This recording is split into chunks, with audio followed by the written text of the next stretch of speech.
after us looking at things like the carbon cycle and of course diffusion osmosis. Right, so in terms of objectives, there are certain things that you should be able um, to know or answer after the lesson or the topic itself. So in terms of nutrition, you should be able to define the term nutrition, tell different types of nutrients, balanced diet, and of course group the nutrients into the two main categories, which of course are macronutrients and micronutrients.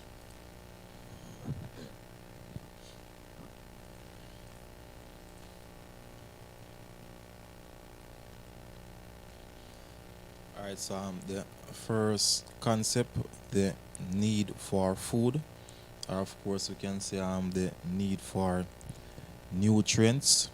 So in terms of human being consuming food, we consume the food to get the different types of nutrients.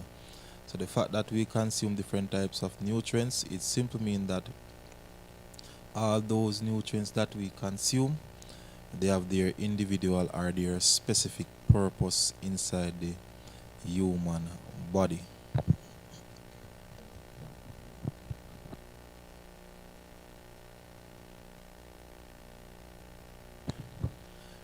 Right, so human need a variety of food to ensure that they are healthy.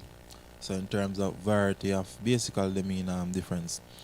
Balanced diet provides the energy and material necessary for growth and maintenance of the body. So in terms of the balanced diet, when you consider yourself to be consuming or having a balanced diet in terms of the nutrients that you're eating, they are saying that that balanced diet should contain the nutrients that will give you enough energy to basically survive, and the nutrients that you consume, they must also be able to enable your body parts to grow and of course to maintain them in keeping them in good condition. So if you're being asked to define a balanced diet, that second pointer can be used as the definition. Simply mean that in a nutshell, a balanced diet, it should contain all the nutrients so that you can maintain good health. That is what is considered to be a balanced diet. Sometimes persons will say that a balanced diet contain nutrients in equal amount. No, that is not correct, because you don't need to consume all of the nutrients in the same amount. Meaning that fat, for example, the same amount of carbohydrate that you consume, you don't need to consume so much fat. Likewise, protein, likewise, vitamins and the minerals. So all the different nutrients, there is, once you're eating, there is a percentage or there is a fraction of the meal that should be geared towards a particular nutrients. So whenever you're eating, the same amount of carbohydrate that you consume should not be the same amount of protein, fat, protein, of course, minerals. They must be different. So as we go along, we'll be looking at the fraction or the percentage for the different nutrients as to how much of them you must consume in terms of their proportions. Alright, so nutrients. So these are considered to be organic substances and mineral ions which as energy or raw materials for growth and tissue repair. So in terms of the nutrients, so this pointer here is basically again giving you some idea as to the main reasons why we eat. So the nutrients that we consume, what these nutrients are responsible for in the human body. So one, they are saying that of course it provides us with energy, and again they are also saying that it provide or give us raw material that will help our body tissues to grow and also help our body tissues to repair. So if you're being asked the question, what is the importance of nutrients in the human body, then that pointer basically give you three options in terms of you telling somebody the importance of you consuming nutrients. So I mean, by now, person should at least know some of the nutrients, or you should at least would have should have heard the names them mentioned. For example, carbohydrate, proteins, we have fats, we have vitamins, we have minerals. So those are different nutrients. Now, as for those nutrients, they are put into two main categories that are known as classification of nutrients. So when you see the term classification of nutrients, we're talking about the two main categories that the nutrients are placed under. Now, and the two categories are macronutrients and micro. Now, macro mean large, in large amount, while micro mean in small amount.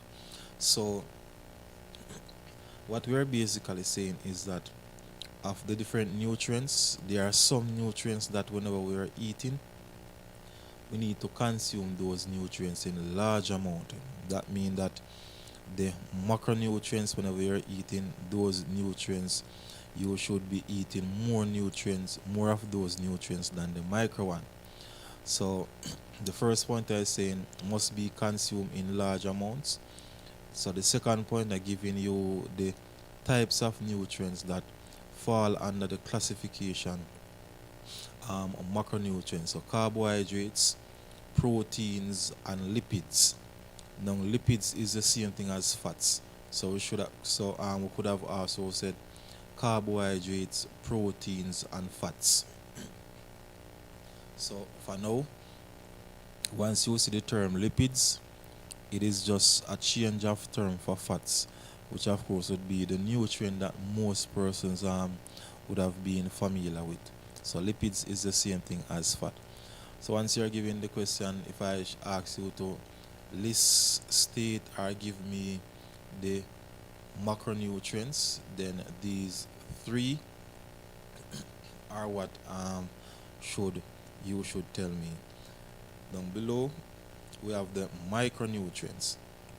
So whenever you're eating, you don't need to eat these nutrients in large amount as you would have eaten the macronutrients. So the micronutrients must be consumed in small amount, and the micronutrients are the vitamins and the minerals.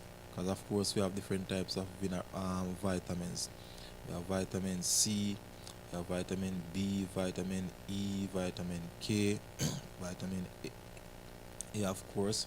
So those are the different types of vitamins. So vitamins fall under micronutrients, and minerals now, like for example calcium, iron, phosphorus. So those are examples of iron minerals, I should actually say. So as you can see, we have the two classifications. So one person must be familiar of the concept that we have two classifications of nutrients, meaning that they are macronutrients and micronutrients. So it's now the duty is now for you to know, be able to know which nutrients fall under macronutrients and which nutrients fall under micronutrients. And of course, you should know the difference in terms of consumption, meaning that the nutrients that fall under macro, whenever you're eating, you should have those in large amount. Now, let's say for example you have a dish or a plate with some food in front of you, which contain fried chicken or baked chicken, rice and peas, and of course you have a vegetable. Now you realize that when you have a dish in front of you with that food, you will realize that most of the time you will have a lot of rice. So the rice is the carbohydrate, and if it is rice and peas, the peas will contain the protein, As for chicken, whether the chicken is fry or bake, it contains a lot of protein, and it also contains fats, which would be lipids. So you would realize that the rice and peas and the chicken basically take care of the macronutrients, and you realize that your plate normally full up with the food that contain those three types. So again, the meal that you have in front of you, rice and peas and chicken, whether fry, whether bake or stew, and then of course you have the vegetable. So in the rice, I'm saying that the rice is what will contain the carbohydrate. The chicken will contain the protein, and it will also contain the fat. And of course, the peas will contain protein also. So if you realize that plate that you have in front of you with the food, it basically contain most macronutrients, because remember we were saying that these nutrients must be consumed in large amount. And of course, in the plate you have some vegetable. You might have like a couple slices of tomato and understand some carrot, some cucumbers.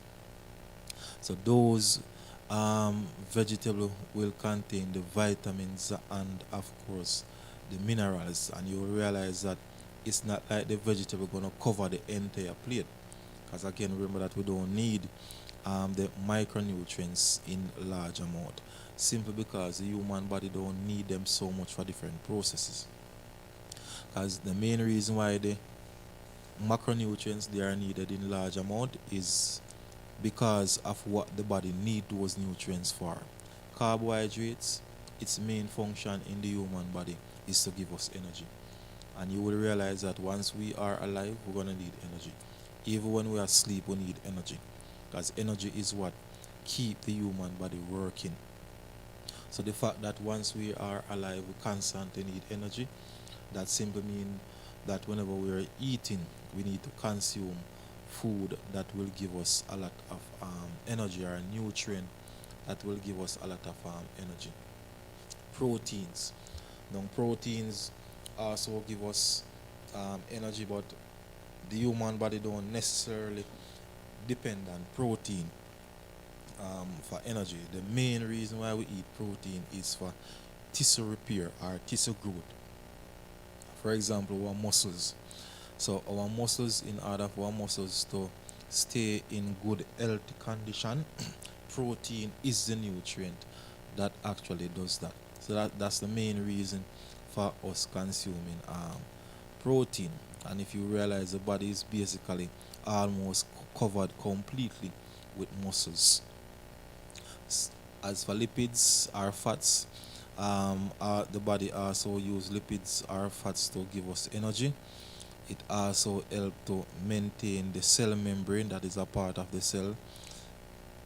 So it also helps to provide some form of warmth to the human body, because fat basically have the capability of trapping heat inside the human body. For example, whenever the time is cold, then heat need to be conserved or trapped inside the human body. Fats also help to do that. So those three nutrients, again, the reason why they fall under macronutrients is simply because of the function, the roles inside the human body, which of course are some very important roles. But as time goes by, we're going to look at the nutrients individually, and that is what we'll be moving on to shortly. So looking at the nutrients individually in terms of their sources and their functions. So definitely gonna start out with the macronutrients, and from the previous slide, as you can see, the macronutrients are carbohydrates, proteins and lipids. Now I want you to look carefully. You will realize that carbohydrates, it is pluralized. That means that there's a S to it. That simply means that we have more than one carbohydrates. Proteins the same thing, lipids is the same thing. So the reason why you're seeing those terms being pluralized is simply because we have more than one type. So as for carbohydrates, on the slide, as you can see, we have 3 different types of carbohydrates that we're going to go into.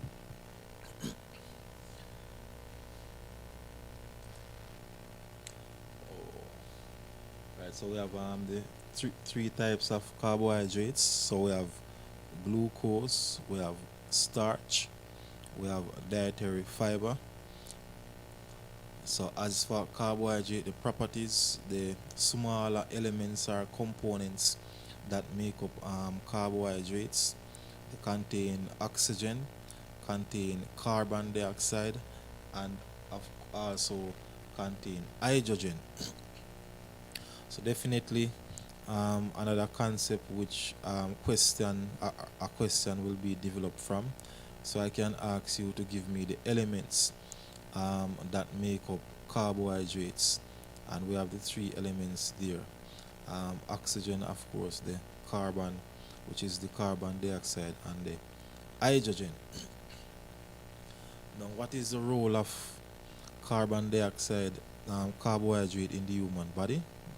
That second pointer there is giving you the function. So carbohydrates provides most of our energy. Now, as you realize, it said most of our energy.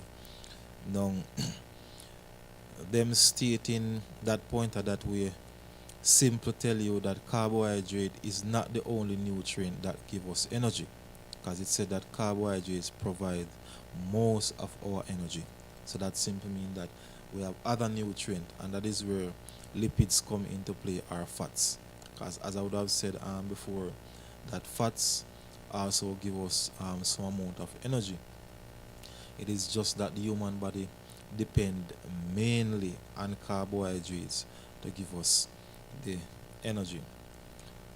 The last pointer on the slide there, most carbohydrates is broken down into glucose in your body.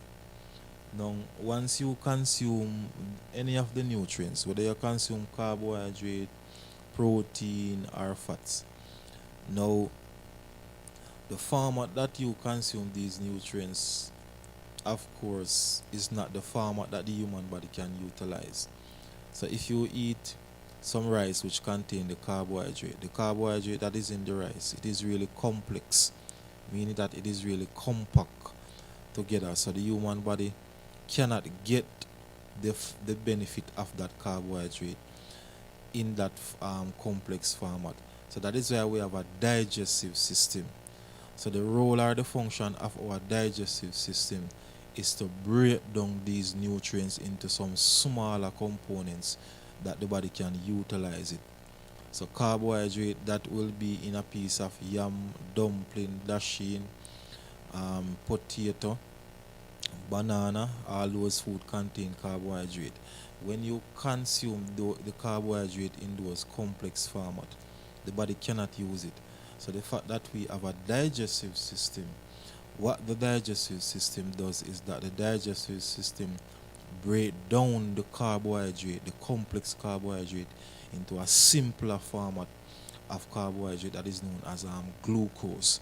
So in your body, once the food go through the digestive system or the digestive process, then the carbohydrate, let's say for example starch, will be broken down into a smaller, simpler format where your body can use it and get the needed energy. So that is called glucose. So glucose is normally described or called the end product of carbohydrate digestion. Right, so any one of those ground provisions, once you eat them, which of course would contain the carbohydrate, once the carbohydrate goes through the entire digestive process, meaning that it is being broken down physically and chemically during that process into a simpler format, and that format is called glucose.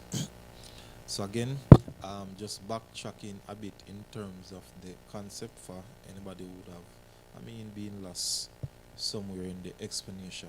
So again, of course, we are looking at the need for food, the need for nutrients, and the pointer there, again, giving you some of the reasons why we eat. We eat so that we can get energy. We eat so that we can get the materials or the nutrients to allow our body parts to grow, and of course to maintain or repair. Then we look at nutrients. So basically, again, nutrients are some organic substances. Organic mean coming from living things, which provide energy. It gives us raw materials for growth, and it also gives us raw material to assist in tissue being repairing. So that's nutrients itself in terms of definition. So of course we have different types of nutrients. Before we look at the different types of nutrients individually, we now look at what is called a classification of nutrients, meaning that all nutrients they are placed under one of these two classifications, which of course are macronutrients and micronutrients. If I should ask you the difference between macronutrients and micronutrients, then basically you can tell me that macronutrients we consume them in large amounts, while for micronutrients we consume those nutrients in small amount.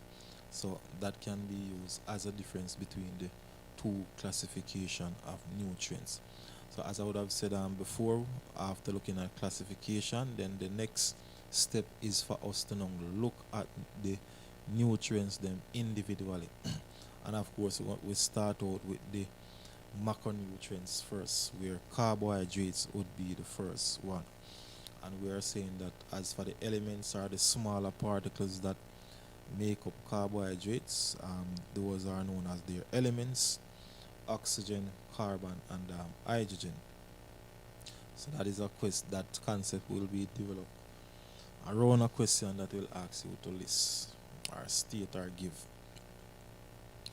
Then carbohydrates, the function, it provide most of the energy. So that simply means that the human body depend on carbohydrate mainly to give us energy.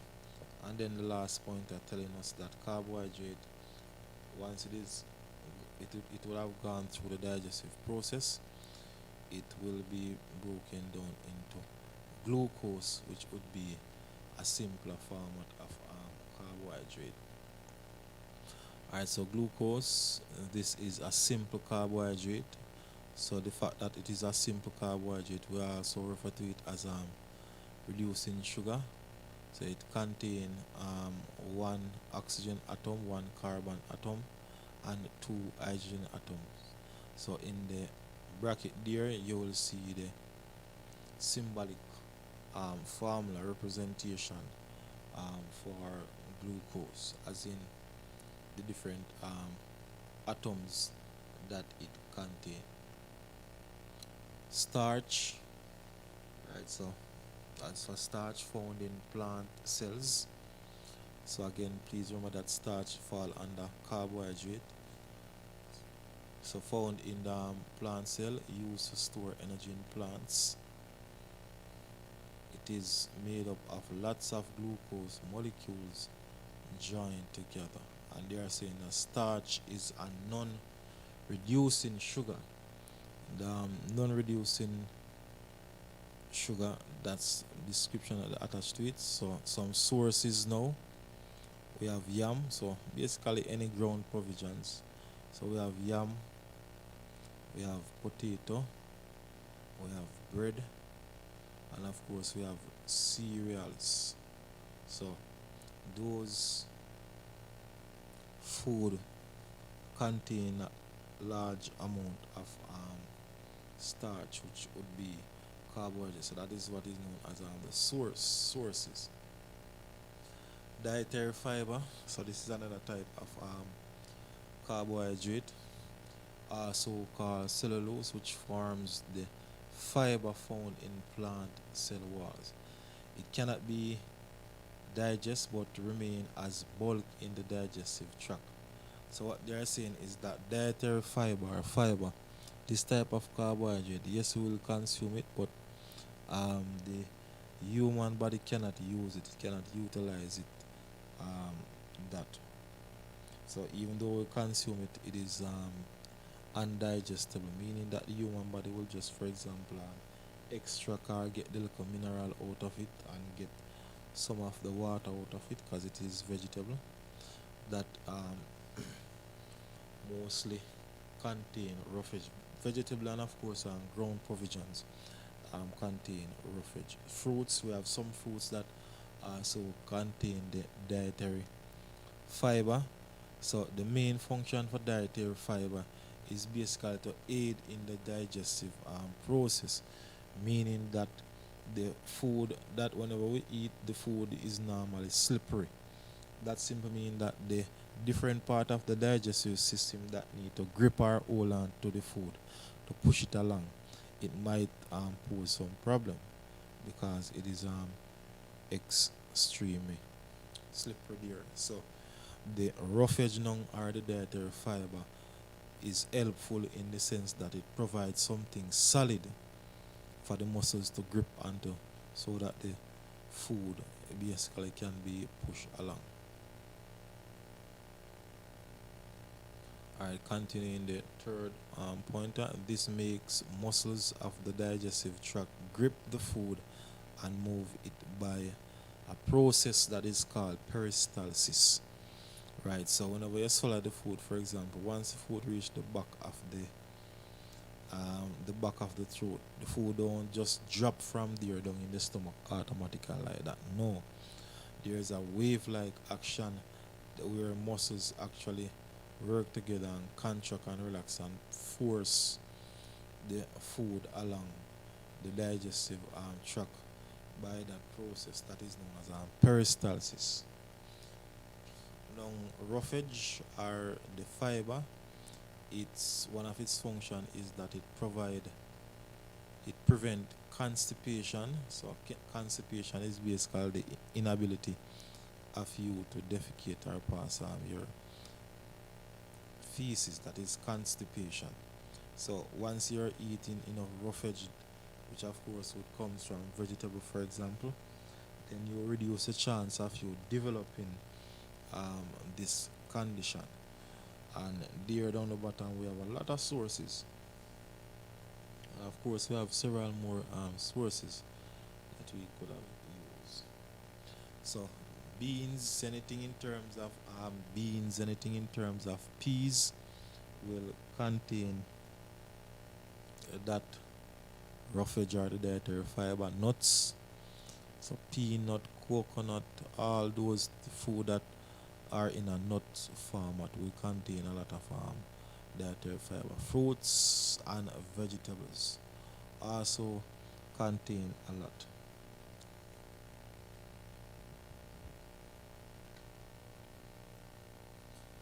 Alright, so we would have complete the carbohydrates, and again we looked at glucose, we looked at starch, and we look at dietary fiber. So those are the types of carbohydrates that we would have just looked at. Now moving on to another macronutrient, and this one is called proteins. So proteins, they are saying that they are long chains of amino acids. So what this simply means is that the human body basically need these amino acid. So they are saying that 20 different amino acid make up the protein in human body. Now as for protein, we have some protein that are called complete protein, and we have incomplete protein. So that's why it is pluralized. Now the complete protein should contain all 20 amino acids, while the incomplete one, it can contain like 18, it can contain 17, 19 of the amino acid. So once it don't contain all 20, then we normally call it incomplete protein. So some of these amino acids are supplied in the diet, right? So whenever we eat, then you will get that amino acid. Others are made by the body cells. So the body cells also provide or produce some form of that for you. Proteins from animal contain all 20 amino acid. So if you eat some chicken, some fish, whichever animal that you consume, they are saying that animal meat generally contain all 20 amino acid. So you're not gonna be robbed of the amino acid. Now, protein from plants, for example, cashew, for example, peanut, plants normally don't contain all of the 20 amino acids. At times they will say that the plant only contain 15, 17, right? The numbers varies 19 um, of the amino acid rather than the 20. So the fact that we don't have the 20 amino acid, then we normally call that incomplete protein, which yes, you still will eat the plant that contain the protein. Like for example, peanut, it is just that you're not going to get the 20 different amino acid. You will only get like two. That not two, you will only get like 18, 19 thereabout within that range. Proteins from plants, they are saying lack one or more amino acid, right? And that's what I would have just explained by saying that the incomplete protein would contain 19, 18, 17 amino acid instead of the 20. So that's what the pointer is clearing up for you. Plants that provide protein, not going to get all of the amino acid. Alright, so the roles are the functions of protein in the human body. Right, so as you can see, we actually have several different functions of protein in the human body. To repair muscles, right, so that is like one of the main reasons for protein in the human body, to repair muscles. To help make body cells. Right, so like for example, your red blood cells, your white blood cell, just about any one of those, they are saying that the protein aid in that process. Next pointer, help to make insulin and hemoglobin. So protein again helping to manufacture two important substance chemical that the human body need. As for insulin, insulin is needed to regulate or control your blood sugar level or your blood glucose level. That's the function of the insulin there. So if you consume too much sugar in the blood, then the insulin need to convert it or change and basically remove that excess sugar from the blood. Hemoglobin now. Persons by now should know that your respiratory system is what is responsible for taking in the oxygen from the atmosphere. Now, the red blood cells are your circulatory system. In the red blood cell, it basically contains hemoglobin, and the function for hemoglobin in your blood is to pick up and transport oxygen around the human body. So yes, your respiratory system is a system that will take in the oxygen, but it is not the respiratory system that going to send off or give the oxygen to the different body parts that need it. The hemoglobin come into play, which is a part of the circulatory system, which simply means that the hemoglobin is where the oxygen will attach to. Right, so once the oxygen is attached to the hemoglobin, then the hemoglobin can take that oxygen to different body parts or body organs that basically need some oxygen.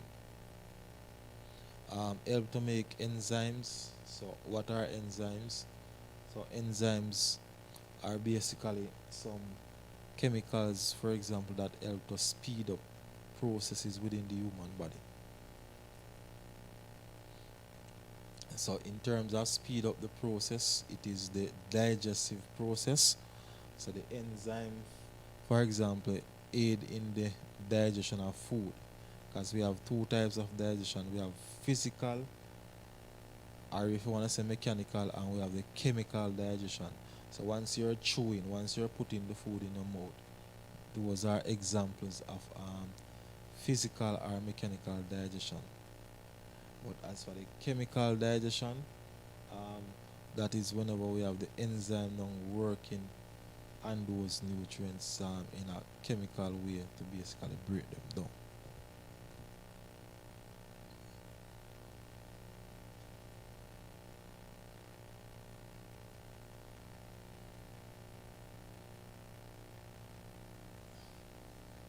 So in terms of the foods, the different foods that contain protein, here we have a few because I'm quite sure that I have students that will come up with some that are basically not on the list because we have thousands of food that contain protein.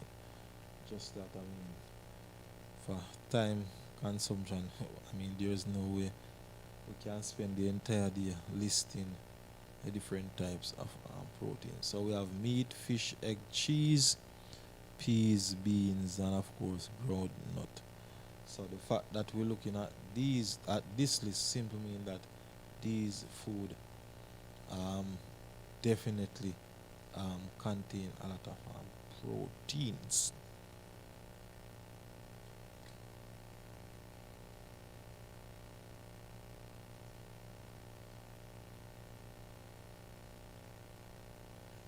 All right, so moving on to the final macronutrients, so lipids, and remember that lipids is the same thing as fats. So in your notebook, you can basically put lipids or fats as they're talking about the same thing, just change of terms. All right, so the first point I'm giving you the elements that make up lipids or that make up fats. They are saying that it normally contains some carbon, contains some hydrogen, and of course it contains some oxygen. So those are the elements, the smaller components that help to make lipids, or if you want to say fats. Lipids can be fats and oils. So the nutrient, the big category lipids, they are saying that it can be fats and it can also be oil. So if you eat a piece of pork and it contains lipids, then it basically will contain the fats and it will contain the oil. As for next pointer, the third pointer, they can dissolve in alcohol but not in water. Now, if you're trying to wash some plate or rinse out some plate and there's no soap and but the plate full of grease, you will realize that the plate basically it's not gonna wash properly because the water just keep on just running off, sliding off. Now that is simply because water cannot dissolve fat, but as for alcohol, it can definitely dissolve the fat. Now, I don't know if persons or anybody would have noticed that an individual who somebody who drink a lot, those persons always have a tendency to buy a lot of jerk chicken or buy a lot of jerk pork. And that is simply because whenever alcohol is in the human body, that alcohol gonna absorb the fat. Or you understand? So that is why it is not wise to drink on hungry belly. The wisest thing is to ensure that something is in the stomach. And if you buy a piece of pork or a piece of chicken, then that is good in the sense that you will not be easily intoxicated, meaning that you're not going to get drunk easily whenever you have fats in the human body. Let's say, for example, you would have eaten some jerk pork or some jerk chicken. Having alcohol after having those fatty food, then basically those fatty food will absorb the alcohol, hence you will not getting so high quickly after. Fats are solid at room temperature. Right, so at room temperature, the fats are basically solid. Fats are made from fatty acids and glycerol. Right, so fatty acids and glycerol are the end products of fat digestion. So after fat goes through the entire digestive system, going to form two raw materials, and those are known as fatty acids and of course glycerol. So the end product for each digestion or for each nutrient, the person should know them. So the end product for protein digestion is amino acid. The end product for fat digestion is fatty acid and glycerol.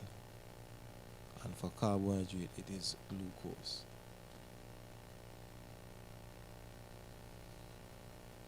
Fats remain in the stomach longer than other nutrients. So normally after we eat, they said that the food is basically in our stomach up to approximately 3.5 hours or 3 hours after eating. That is fat. So fat stay in the stomach for a longer period of time. And as we go along, we will look into it why fats normally stay in the stomach for a longer period of time in comparison to other nutrients.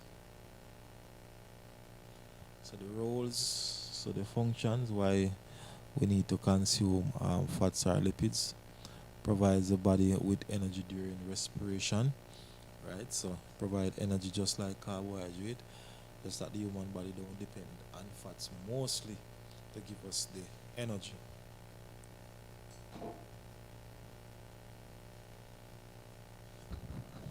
The second point, they provide insulation against cold.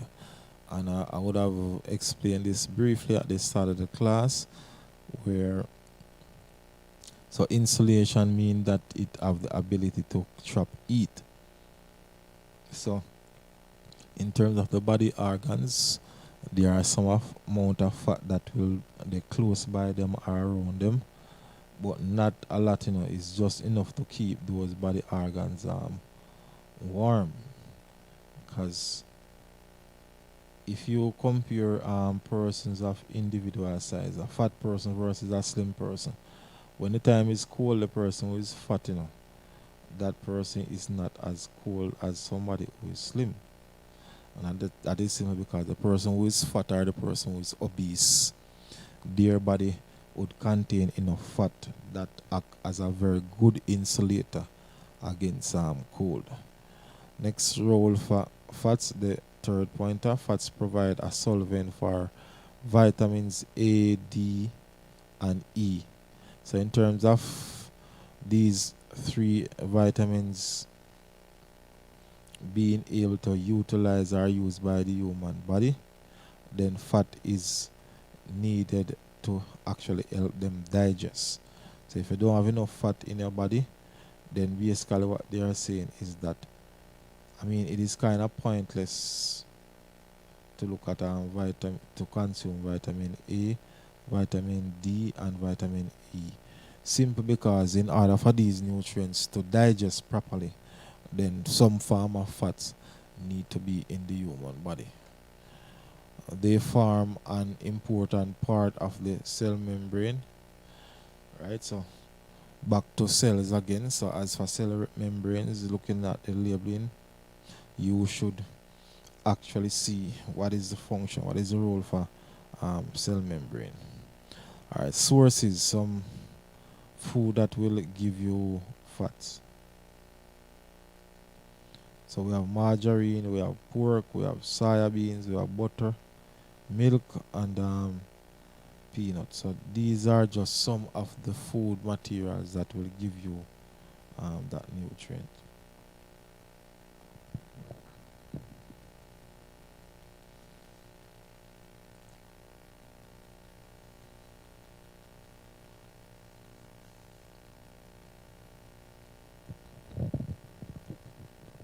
Alright, so moving on to next type of nutrient, so mineral. So of course we have different types of minerals. So calcium is one there, so that's one of the mineral there. So calcium help form healthy bones and teeth, especially in younger children. So we're now looking at some micronutrients. So as for the micro, these we don't need to consume them in large amount. just can consume them in small amounts. So help blood to clot. So whenever somebody get a cut, they you normally bleed simply because a blood vessel would have been damaged. So in order for that blood vessel to stop bleed, the blood need to basically clot. So what do we mean by the blood clotting? Is basically the blood helping to form a stopper to prevent you from bleeding. I mean a whole lot. So that is the importance of that process that is known as a blood clot. Pointer 3, help nervous system control the contraction of muscles. So that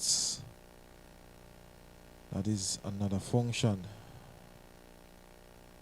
So whenever your muscles, whenever they are allowing movement, the muscles normally work in pair, where when one contract, the other one relax. So they are saying that calcium helps the nervous system to control the contraction of these muscles. Sources, you have anything in terms of dairy product, milk, cheese, bread, cereal, nuts, and green leaf vegetables. Those contain a lot of calcium.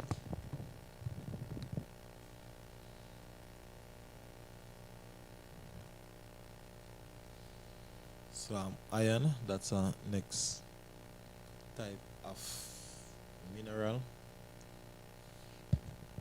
So as for the function of iron in the human body, they are saying that iron forms the chemical hemoglobin in the red blood cell. Right, so I would have said that hemoglobin is very important in your red blood cell or circulatory system.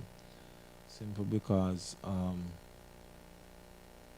having the hemoglobin in your body simply means that oxygen can now be transported to the different body parts. And the second pointer, hemoglobin is the oxygen carrier in the red blood cell. So yes, the red blood cell will have different parts, but the part that do that very important task in terms of information carrying, then it is the hemoglobin, which is carried in the red bar by the red blood cell. Sources, we have liver, meat, cereal,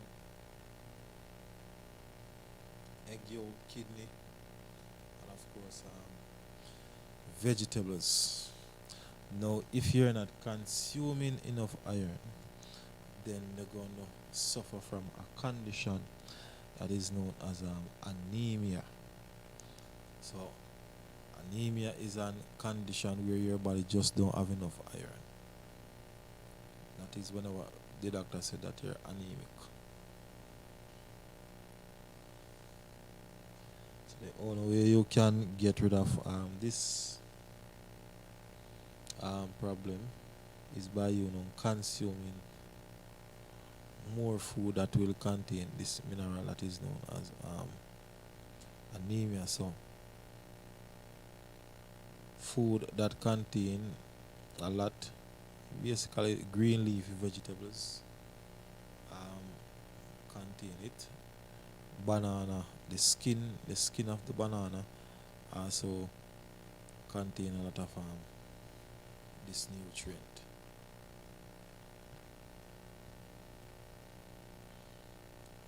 Alright, so iodine, that's the next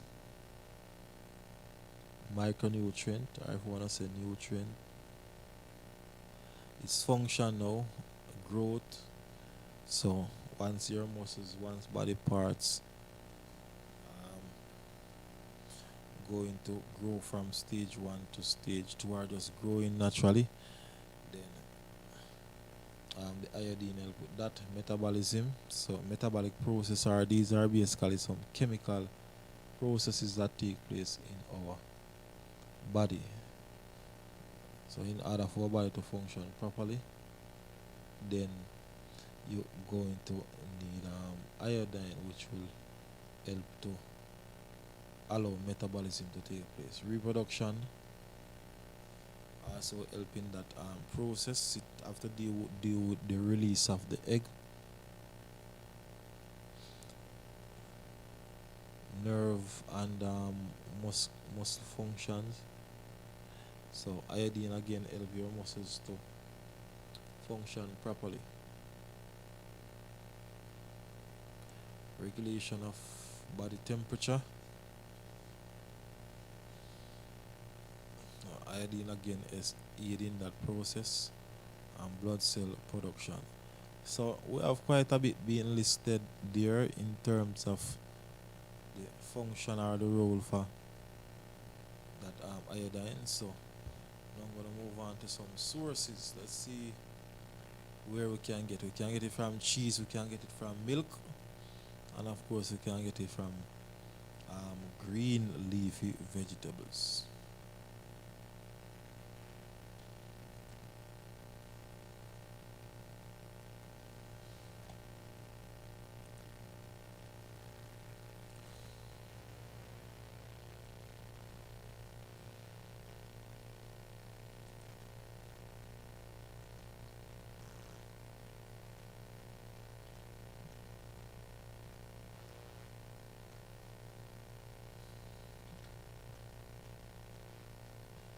Alright, so the importance of water. Right, so you don't just get up every day and just drink some water because you're on TV already say you need to drink water. There's a particular role. So our water basically have a lot of functions both inside and out of the human body. So water acts as a solvent as it dissolves nutrient during digestion. Right, so if you have water in a system, some form of liquid, fluid, the water act as what is known as solvent.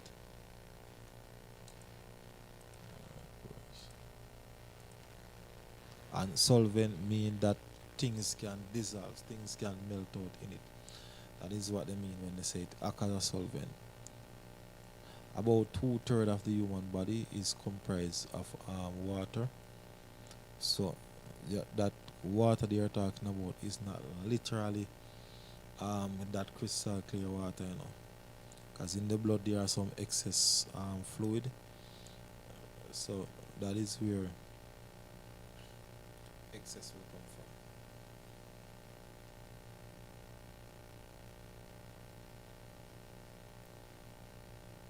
Form part of all body fluids. So any watery substance that is produced by your body, it all comes from the water that you consume. And the final point that during the digestion process, water hydrolyze food. What I mean by hydrolyze food is that the water now basically used to split up the nutrients in the food whenever it is being digested.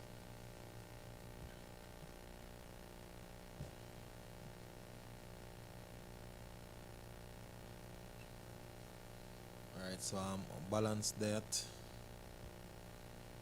basically spend some time looking at what we call a balanced diet, what it should contain. And of course, as you look at the slide, you will see that it shows you the percentage. So as in how much percentage. So a balanced diet should be one in which a person receives the right amount of different nutrients the body needs to stay healthy.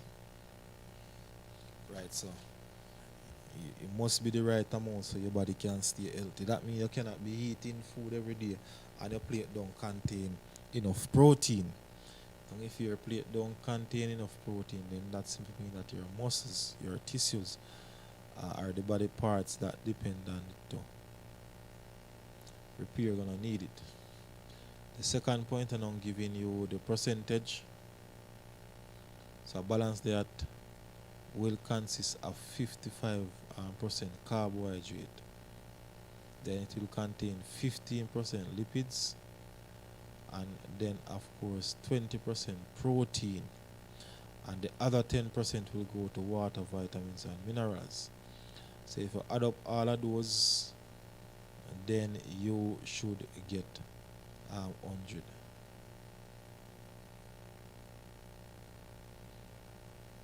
So as you can see, carbohydrate take up the most, 55%. So once you have a dish in front of you, plate in front of you with some food, 55% of the food in that plate should be carbohydrate, 20% should be protein, 15% should be lipids or fats, and of course remainder 10%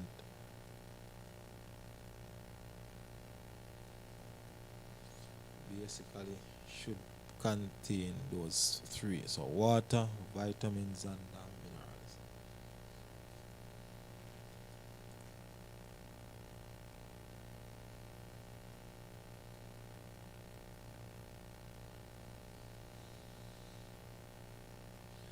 Alright, so malnutrition.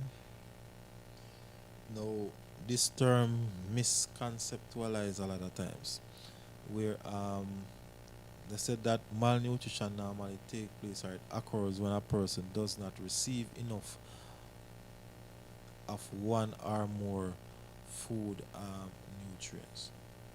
Second point, that it also occurs when they eat too much of one or more food groups.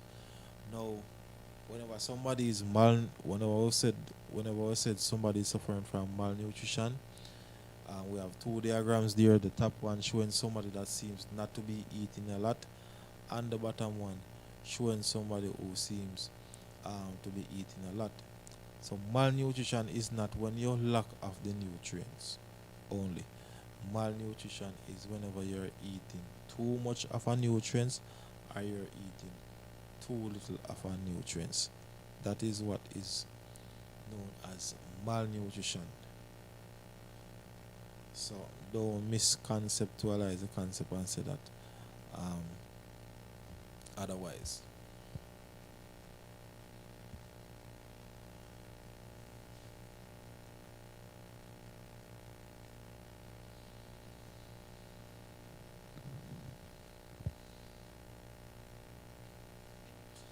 Alright, so enzyme, that's next concept. And of course, as I would have said, that enzyme is very important. Enzyme have some important functions, some important roles in the human body.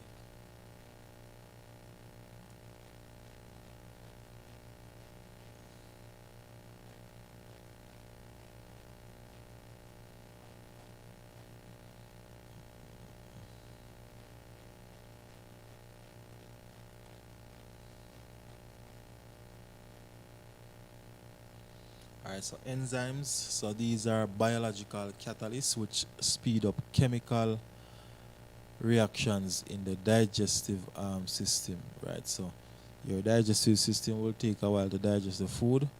Now the fact that the digestive system is digesting a lot of food sometime, so it needs something to speed up the process.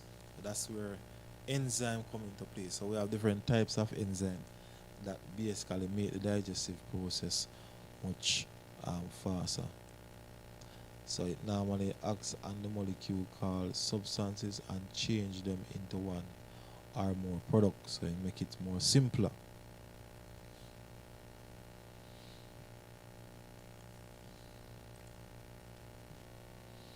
Alright, so the enzyme, we have something that are called properties of enzyme. So they work best at a certain pH level, so that would be acidic, neutral, or alkaline. So down the bottom we have what is called the pH scale. So 7 is the neutral point. The more you're going towards 0 is the more acidic that chemical or substance is known for. And the more you're going to from 7 going up towards 14, the more alkaline in that particular substance. So the first pointer is giving you a property that is very important, saying that they work best at a particular pH level. Second point, I work best at certain temperature. Right, so if you're in an environment where it is way past this temperature, then it will work, but it's not gonna work as efficiently as it would have worked without having that issue.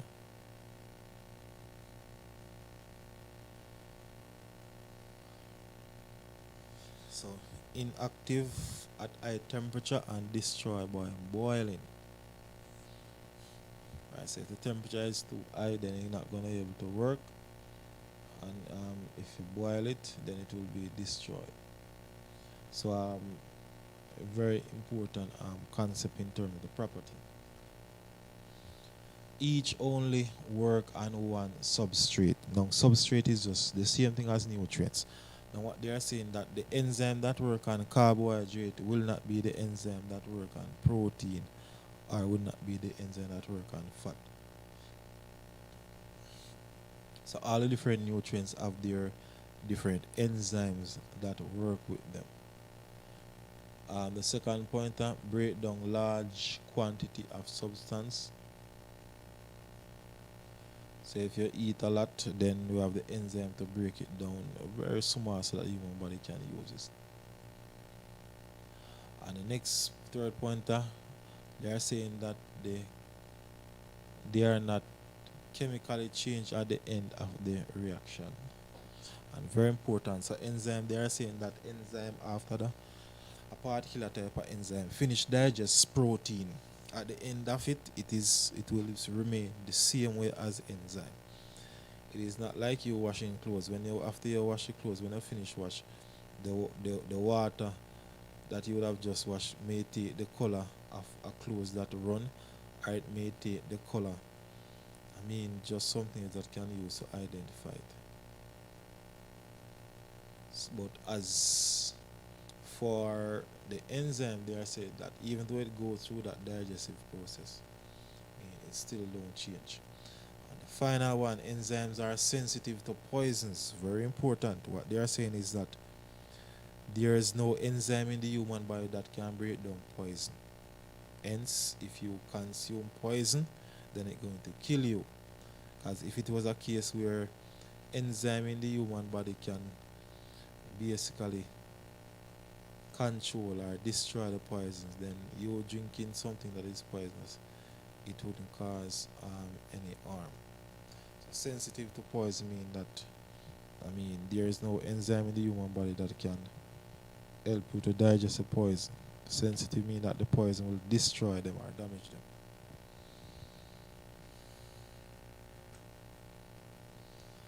Alright, so in terms of vitamins, now the vitamins, the slide, vitamin is not there in terms of the notes for the vitamins.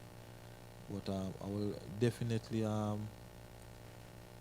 send it. I can send it in the WhatsApp group. I can update.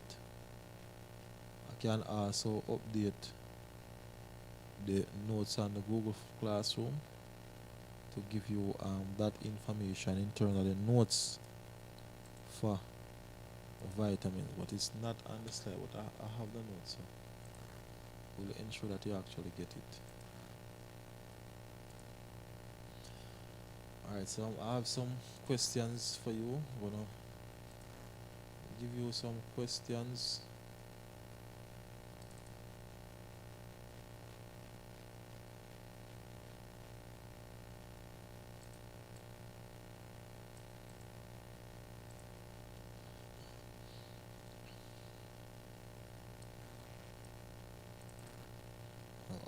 I'm gonna change the screen so you can see the questions.